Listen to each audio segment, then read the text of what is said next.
આ અમારે પુલ બનીને 3 મહિનાથી કામ ચાલુ છે, હજી કાંઈ કરતા નથી આ લોકો. કોન્ટ્રાક્ટરને ચોમાસું આવી જશે તો અમારે ટ્રેક્ટર ગાડું બળદ કે ક્યાંયથી લઈ કઈ રીતે જવું? ઢાકની ગાડીમાં જવા માટેનો રસ્તો આ એક જ છે. તો અમારે સરકારશ્રીને કે જેને તંત્રને જાણ થાય કે આ અમારા માર્ગનું પુલનું કામ તાત્કાલિક ધોરણે ચાલુ કરાવે. અમારી એક રજૂઆત છે કે ઢાકના માર્ગે જ્યાં ઓકરાનું કામ કોન્ટ્રાક્ટ દીધેલ છે એને કોઈ પણ 3 મહિનાથી આ કામ ચાલુ કર્યું હતું, હજી એની કોઈ કાર્યવાહી પૂરી થઈ નથી. તો તાત્કાલિક ધોરણે અમારે શું કરવું? 500 ખેડૂતો ઉપર જવા વાળા છે, કેમ જાહે? આ ઓકરાનું કામ તાત્કાલિક પૂરું કરો. ત્યાં હાલવાની જોગવાઈ જ નથી અમારે ક્યાંયથી. ખેડૂત જવું કેમ અમારે ઓકરો ટપીને?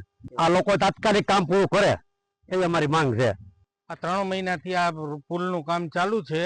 અમે ધારાસભ્ય નગરપાલિકા ધક્કા ખાઈ થાક્યા તો એ જે આ કોઈ વસ્તુનો નિકાલ આવતો નથી ને ચોમાસાની અંદર અમે આ ખેડૂત અમારી હાલત શું થશે એ કાંઈ ખબર નથી પડતી. તંત્ર જાગે તો આનો કંઈક નિકાલો આવે, નકર અમે ગાંધીજીએ માર્ગે ગમે એ પગલા ભરશું. નગરપાલિકામાં રજૂઆત કરેલી છે, ધારાસભ્યને રજૂઆત કરેલી છે, કોન્ટ્રાક્ટરને રજૂઆત કરેલી છે, પણ કોન્ટ્રાક્ટર કોઈ જાતનો જવાબ જ નથી આપતો.